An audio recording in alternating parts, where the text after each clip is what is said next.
And today, I'm bringing the speaker comparison absolutely nobody asked for, but we're gonna do it anyway. Let's get to it. Perfect.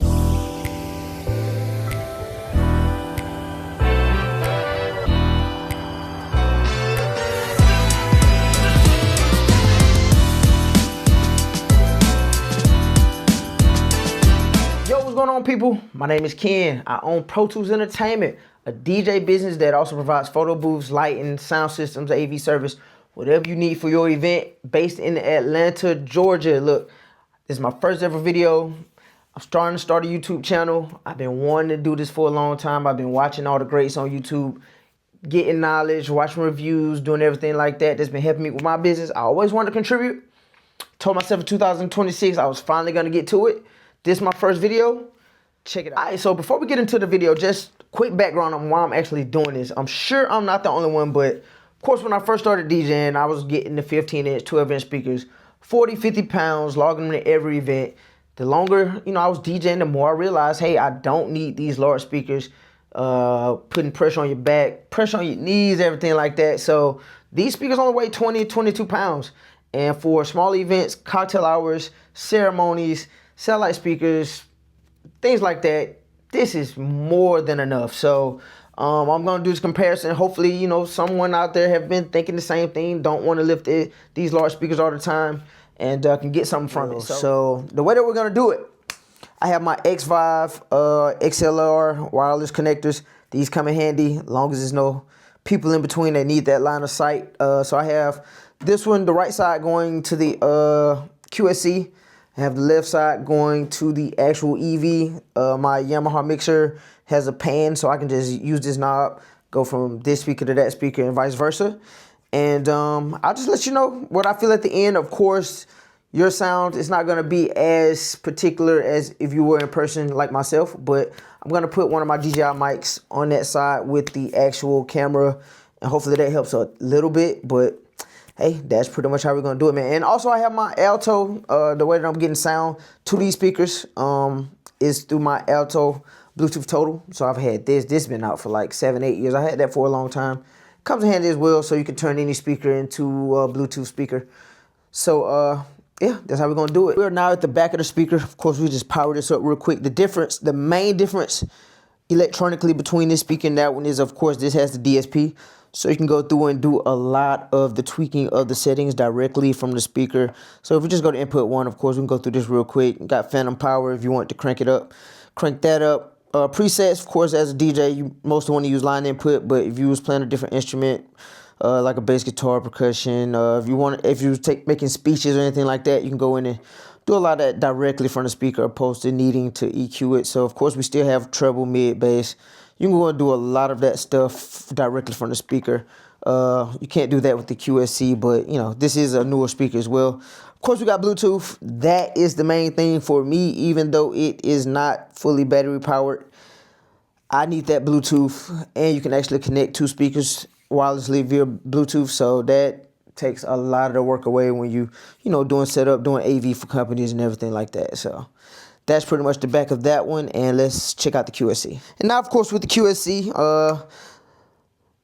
the back of this speaker is a lot more minimalistic, so it's a lot easier to navigate depending on what your specific needs are. So of course you have gain, and these are all controlled by knobs. So if you have your different pre-made presets, you can't go and tweak it on your own EQ wise. Of course you could do it with a mixer, but yeah, I mean pretty much everything you need is here. And this speaker, I had this speaker since like 2019, I think, so it's a lot older. I think that EV came out maybe 2024.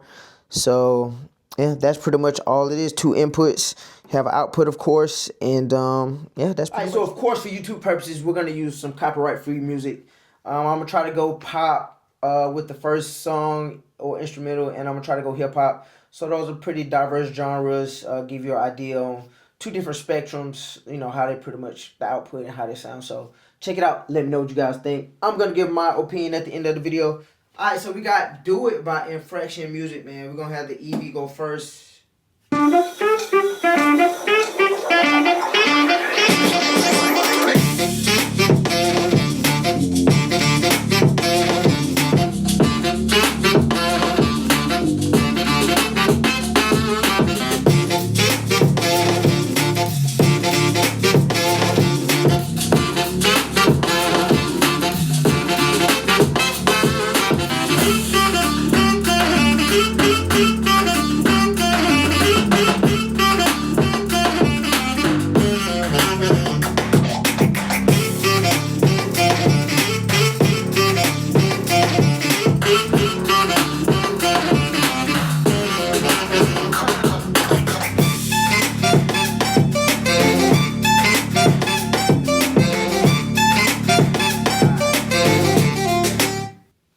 got Ruthless Rhythms by No Copyright Gaming Music.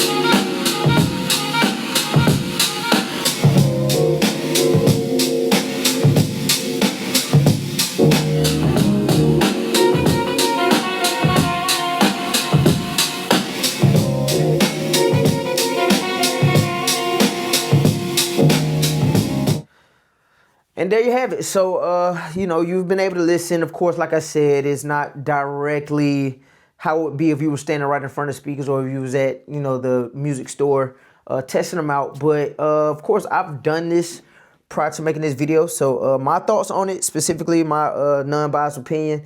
The EV sounds better and it has a more full sound. It has the Bluetooth and it has the DSP on the back, which I really enjoy, so I can EQ my speakers on the spot. Of course, you can use the EV app as well. But the QSC, on the other hand, it gets louder. Of course, loud isn't always necessarily better, but it's loud. I mean, it gets the job done. It has an 8-inch woofer. Of course, you don't get much bass out of it, but it's more of a loud sound. This is more of like a fuller sound. It has better bass. But of course, this speaker has 5 to 6 years of technology in it as well, considering it came out in like 2024 and this is like 2018. You can't go wrong with either one, but if you're buying a speaker today, I would say go with this one just based on the fact that it has the Bluetooth. Of course, I have a Bluetooth total. You have different devices you can use to make a speaker wireless, which is what I've done in the past. But of course, this can like die or you have to actually charge it and everything like that. But with this one, the Bluetooth, as long as the speaker's on, you have Bluetooth. So, yeah, that's my opinion on it. I have other speakers and stuff as well that I probably will be sound testing. Will be giving you guys my opinion on. Stay tuned, like and subscribe. Do what you want to do. I got gig laws coming. I have everything coming up. So, hey, 2026, man, we're about to get it. Let's go. It's the tool.